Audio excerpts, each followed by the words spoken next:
रतलाम जिले के जावरा की युवा एनिमल लवर कविता कोठारी कोरोना काल में इस युवती ने स्ट्रीट डॉग को भूखा प्यासा तड़पते देखा तो दिल में उनके लिए प्यार जाग उठा। तब से उन्हें दूध रोटी देने का दौर शुरू हुआ। पहले 1, 2 फिर अनेक स्ट्रीट डॉग उनकी लाइफ का पार्ट बन गए। खास तो यह है कि लोगों ने इस काम को गलत बताकर नगर पालिका व पुलिस को शिकायत भी की, लेकिन कविता ने स्ट्रीट डॉग की आवाज़ दिल्ली तक पहुंचा दी। रतलाम जिले के जावरा में रहने वाली कविता की घड़ी में जैसे ही शाम के 4 बजते हैं, वे अगले 2 घंटे तक स्ट्रीट डॉग के दूध व खाने की व्यवस्था में लग जाती हैं। अरिहंत कॉलोनी एक्सटेंशन निवासी कविता रोज 5 लीटर दूध एवं खाना अपनी कॉलोनी सहित आसपास के एरिया में 50 से ज़्यादा स्ट्रीट डॉग को स्वयं अपने हाथों से देती हैं। यही नहीं, सभी को अपने खर्च से एंटी रेबीज इंजेक्शन भी लगवाए हैं।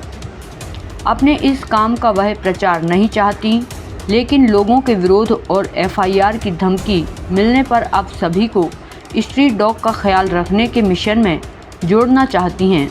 कविता द्वारा की जाने वाली स्ट्रीट डॉग की सेवा का विरोध हुआ तो स्ट्रीट डॉग की आवाज़ को उन्होंने दिल्ली तक पहुंचाया। कविता का कहना है कि सेवा भाव से वह यह सब करती हैं। कविता कहती हैं, बेजुबान प्राणियों के लिए सभी को आगे आना चाहिए। स्ट्रीट डॉग की समस्याओं के लिए प्रशासन एवं एनजीओ से वे चर्चा कर चुकी हैं। कविता की मुहिम के बाद नगर पालिका ने स्ट्रीट डॉग की नसबंदी कराने का निर्णय लिया है। जो लोग इस मुहिम का विरोध करते हैं, उनसे भी कविता आग्रह करती हैं कि कोई भी प्राणी बेवजह किसी को नुकसान नहीं पहुंचाता, बस नज़रिया बदलने की आवश्यकता है। कविता की सोच दूसरी गृहिणियों से कुछ अलग ही है। उनका कहना है, जैन परिवार की होने से बचपन से ही जीव दया के संस्कार मिले।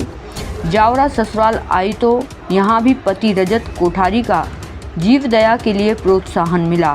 फिर एनिमल वेलफेयर एनजीओ दिल्ली से जुड़ी, तभी से ये सिलसिला शुरू हो गया। अब वे अन्य लोगों को भी इस काम से जोड़ना चाहती हैं। एक्चुअली लक्ष्य मेरा यही है, जब कोरोना काल के टाइम पे जब हम लोग अपने अपने घर में थे, होटल्स बंद थी, सब कुछ बंद था, तब मैंने देखा था कि जानवरों को कितनी तकलीफ़ आ रही है। उसके अलावा हमारे यहाँ पे स्वच्छ भारत अभियान भी चालू है, जो बहुत अच्छी चीज़ है, जिसकी वजह से लोग घर के बाहर खाना पानी नहीं डालते हैं, कचरा नहीं डालते हैं, तो जीवों को बहुत परेशानी आती है खाना पानी ढूंढने में। और उस टाइम पे और ज़्यादा दिक्कतें आ रही थी। तब से मैंने सीखा था कि हमें हमारे घर के आसपास के जानवरों को खाना देना चाहिए, उनका टाइम पे देखभाल करनी चाहिए। इस तरह अभी आपने बताया कि कुछ लोग विरोध भी आपका करते हैं, तो क्या है? जी, विरोधी आप एनिमल्स के डॉक्टर भी हैं। डॉग एनिमल का ट्रीटमेंट करता हूँ और विगत 2 वर्षों से कोरोना काल में जावरा में कविता कोठारी नाम की एक महिला है, जिनके द्वारा जो एनिमल डॉग है उनकी सेवाएं निरंतर की जा रही है। और सबसे बड़ी बात तो ये है कि उनके द्वारा जो ये कार्य किया जा रहा है बहुत ही सराहनीय है। डॉग एनिमल में आवारा पशुओं का ट्रीटमेंट करवाना और उनका वैक्सीनेशन करवाना समय पर, मतलब बहुत बड़ी उपलब्धि है। और ऐसी महिलाओं को समाज में आगे आकर ऐसी सेवाएं देना चाहिए। और कोरोना काल में 2 सालों में इंसानों का इलाज तो गवर्नमेंट ने कराया ही है, लेकिन जानवरों का जो इलाज कराया बहुत ही सराहनीय है।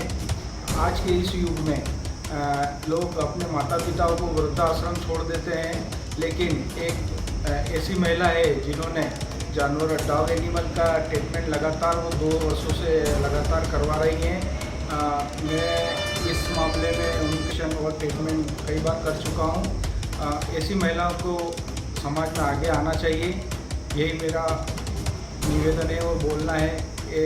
ऐसी महिलाओं को विशेष सरकार की तरफ से जब से स्वच्छ भारत मिशन के अंतर्गत पुरानी परंपराओं के अनुसार हमारे यहाँ गाँव के घरों के बाहर कुछ रोटी वगैरह जो है पहले रखी जाती थी, लेकिन स्वच्छ भारत के अंतर्गत वो रोटी बाहर रखना बंद कर दी गई है। तो ऐसे में आवारा जानवरों के खाने पीने